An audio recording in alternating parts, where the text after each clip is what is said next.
नमस्कार मित्रों, जनता की गाड़ी कमाई कांग्रेस ने तिजोरियों में छपाई और ये छिपाई और छपाई। मेरा सीधा सवाल किसी और से नहीं, माननीय राहुल गांधी जी और सोनिया गांधी से है। आखिर कांग्रेस ने कहां कहां काली कमाई और कहां कहां नोट की छपाई ये कर रखी है। आज बड़ा सवाल ये खड़ा होता है कि बार बार नोटबंदी के खिलाफ और काले धन के खिलाफ राहुल गांधी जी और सोनिया गांधी जी क्यों बोलते हैं। झारखंड में कांग्रेस के सांसद धीरज साहू जी के यहां 200 करोड़ रुपए से ज्यादा नकद मिले और गिनती जारी है। गिनती वाली मशीनें कम पड़ गई, गर्म हो गई, गिनने वाले अधिकारी थक गए, 3 दिन हो गए, बैग कम पड़ गए, बोरियां भी कम पड़ गई, लेकिन कांग्रेस की काली कमाई की गिनती जारी अभी भी जारी है।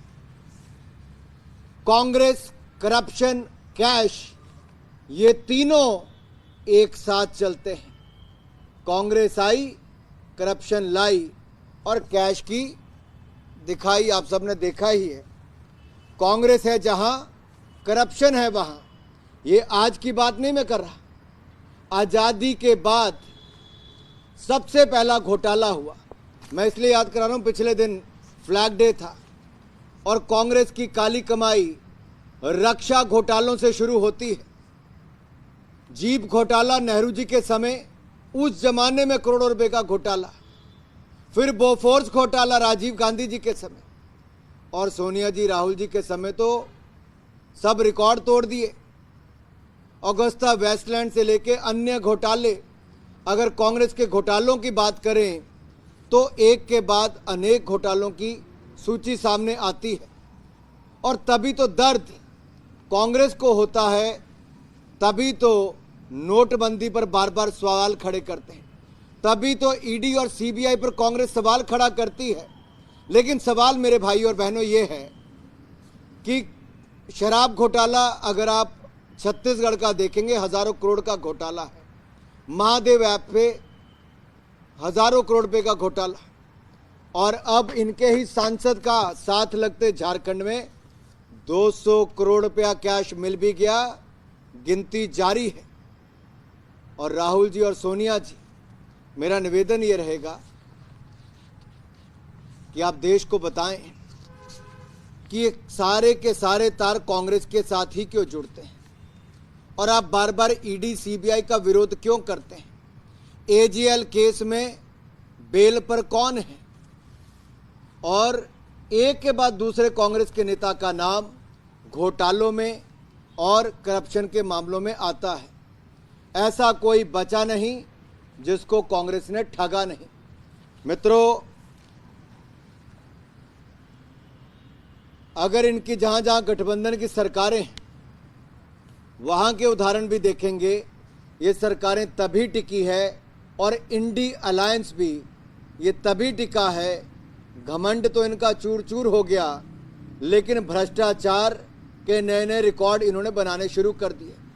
उत्तर प्रदेश में जैन बंधुओं पर जब कार्रवाई हुई थी और सैकड़ों करोड़ रुपए उनके यहाँ से पकड़े गए, और अभी पीछे ही 42 करोड़ रुपया कैश कर्नाटक में, बेंगलुरु में कांग्रेस के नेता के रिश्तेदारों के घर पे पकड़ा गया, और अब ये 200 करोड़ रुपए से ज़्यादा का प्रकरण आप सबके सामने है। ये कांग्रेस की काली कमाई एक के बाद दूसरी जनता और देश के सामने आई है। जनता से जो लूटा है, उस पाई पाई की भरपाई इनको करनी होगी।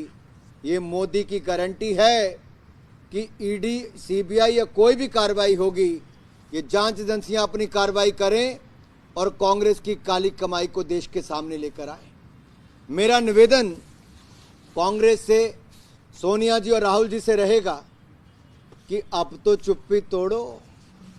ऐसी कौन सी मजबूरी है कि कांग्रेस का और गांधी परिवार का चुप रहना जरूरी है। ऐसी कौन सी मजबूरी है कि हर जगह काली कमाई करनी जरूरी है।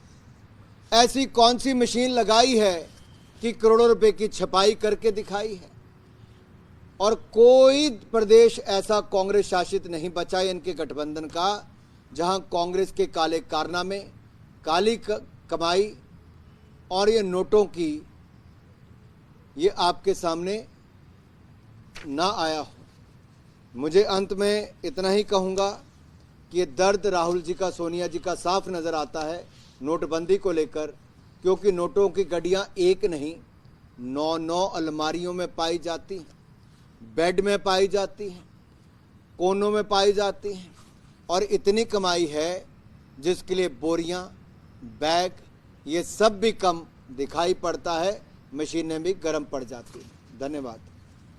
युवराज जी, चाहे वो झारखंड की सरकार हो या बाकी राज्यों में जहाँ पर ऑपोजिशन की सरकार है, वो लगातार आपकी सरकार के ऊपर ये भी आरोप लगाती रही हैं कि केंद्र की तरफ से उनको सफिशिएंट पैसा नहीं मिलता है, उनके साथ जो है वो आपके बाकी जो राज्य हैं उनकी तरह का व्यवहार नहीं होता, मतभेद होता है पैसों के मामले में। देखिए, वित्त मंत्री जी ने कल जो जवाब दिया राज्यसभा में, वो सारे कांग्रेस के और विपक्षी दलों के चेहरे बेनकाब करता है। अभी तो आप ये सोचिए, केंद्र ने तो दिल खोल कर दिया, 13वें, 14वें, 15वें वित्त आयोग में तुलना करके बताया। जीएसटी कलेक्शन भारत सरकार ने वन नेशन वन टैक्स लगाया, उसका लाभ मिला। लेकिन आज तो मैं कांग्रेस के टैक्स की बात यहाँ पे कर रहा हूँ। हम तो देश की तिजोरी भर रहे हैं, पाई पाई से गरीब की भलाई मोदी जी कर रहे हैं, और कांग्रेस की काली कमाई ये देश के सामने नजर आई। सर, वहाँ पे अगर बात करें झारखंड की बात करें तो वहाँ पर इंडी गठबंधन की सरकार है, हेमंत सोरेन जो है वो मुख्यमंत्री है। क्या आपको लगता है कि उनका भी प्रश्रय है? अगर राजस्थान में सचिवालय में मुख्यमंत्री से जुड़े विभाग के अधिकारी से और उनकी सरकार में करोड़ों रुपए कैश और सोना मिले, छत्तीसगढ़ में कांग्रेस की सरकार में हजारों करोड़ की लूट हो और सीधा महादेव ऐप और भूपेश बघेल जी के साथ नाम जुड़ा है, और अब झारखंड में कहा जाता था कि वहां के मुख्यमंत्री और कांग्रेस के नेता ट्रेनिंग लेने आते थे छत्तीसगढ़ में, तो ट्रेनिंग क्या मिली? ये कांग्रेस की काली कमाई और कैश की ये नोटों की गड्डियां जो सामने आई, जो मशीनें भी गिनती करने में हाँफ गई। अब आप समझ लीजिए कितनी है कांग्रेस की काली कमाई। क्या इन कैश का संबंध कोई कांग्रेस मुख्यालय से भी? देखिए, बात यह है कि आखिरकार एक सांसद के पास इतना पैसा, इतनी काली कमाई, क्या ये सांसद तक है कि आलाओं तक, आला कमान तक है? क्या ये पैसा कांग्रेस की तिजोरियां भरने के लिए केंद्र हाईकमान को दिया जा रहा है? पार्टी का है, परिवार का है? आखिर पैसा किसका है? इस बात का जवाब देना पड़ेगा। ये बार बार बात सामने आई कि ये काली कमाई से केंद्र में, दिल्ली में पार्टी और परिवार तक पैसा भिजवाया जाता था। ऐसी बातें सामने आती हैं और चुप्पी कांग्रेस की और राहुल जी की और सोनिया जी की दिखाती है कि कहीं ना कहीं दाल में कुछ काला है। यहाँ तो पूरी दाल ही काली नजर आती है। लेकिन अनुराग जी, अभी तक इस पर राहुल गांधी या कांग्रेस पार्टी चुप है। आखिर ये चुप्पी क्यों? ये काली कमाई पर राहुल गांधी जी और सोनिया गांधी जी चुप क्यों? ये चुप्पी बहुत कुछ कहती है कि काली कमाई का सीधा कनेक्शन कहीं और नहीं, उन आकाओं के साथ भी हो सकता है जो नोटबंदी के खिलाफ बार बार बोलते हैं, जो काले धन के खिलाफ बार बार बोलते हैं, जो ईडी सीबीआई के खिलाफ बार बार बोलते हैं। वो संरक्षण देने का काम करते हैं एक काली कमाई करने वालों को और इनकी जेबें भरने वालों को।